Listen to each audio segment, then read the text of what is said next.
There are so many fairy tales that we've read and heard about different characters in them.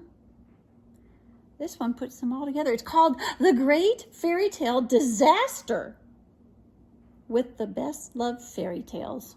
It's a disaster, though. Doesn't mean it's a good thing. Let's find out. The Great Fairy Tale Disaster by David Conway, illustrated by Melanie Williamson.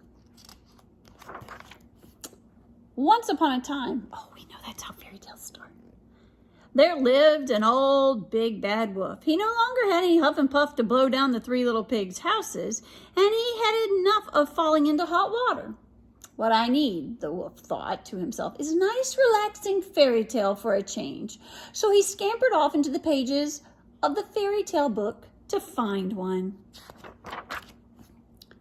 Cinderella was busy sweeping and had noticed the wolf's dark shadow appear in the doorway. I want to be in your tale, he goes. Oh, of course, stammered the frightened Cinderella. Take my place. Just then, a fairy godmother arrived. I know you'd love to go to the ball, she told the wolf, and so you shall. And there was a flick of a wand and a burst of light. Wolves don't wear dresses, cried the wolf, hobbling off in glass slippers to find a different tale.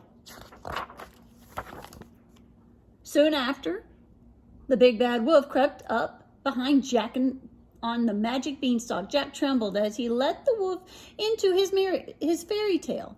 The big bad wolf was climbing up the beanstalk when he saw two huge feet and heard a horrible giant voice bawling, fee, fi, fo, fum. This tale's too scary, said the wolf, and he climbed back down the beanstalk to find another one. And then the big bad wolf found Sleeping Beauty, snoring softly in the bed. Wakey, wakey, he snarled. Out you go. There the big bad wolf lay, so beautiful that the prince could not turn his eyes away. He knelt down to give the wolf a kiss. Yuck, said the big bad wolf. I'm not being kissed. So he dashed away to his luck elsewhere. The big bad wolf came to the Three Bears' empty cottage in the forest. He opened the door and stepped into the tale. Yum, he said. Porridge is my favorite. The big bowl of porridge was too hot. The second bowl was too cold. But then the littlest bowl was just right, so the wolf ate it up. This is the life, said the wolf. He sat down in the big comfy chair. Suddenly the door opened and in stormed the Three Bears. Where's Goldilocks? Said the daddy bear. What are you doing in our fairy tales? Said the mama. And where's my porridge? Said the baby bear. The wolf made a run for it, but the Three Bears chased after him into the next fairy tale. Rapunzel, Rapunzel, let down your hair, called the prince.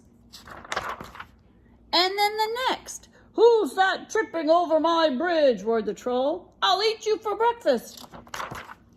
And before you could say, mirror, mirror on the wall, who's the fairest of them all, there was chaos and confusion everywhere. The princess didn't kiss a frog. She did kiss a billy goat Gruff. Hansel and Gretel pushed Prince Charming into the oven, and Puss in Boots pricked his paw on a spindle and fell asleep for 100 years.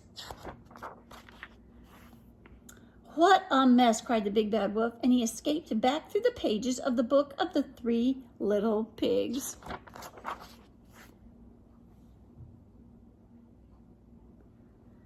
Little pigs, let me come in, huffed the big bad wolf.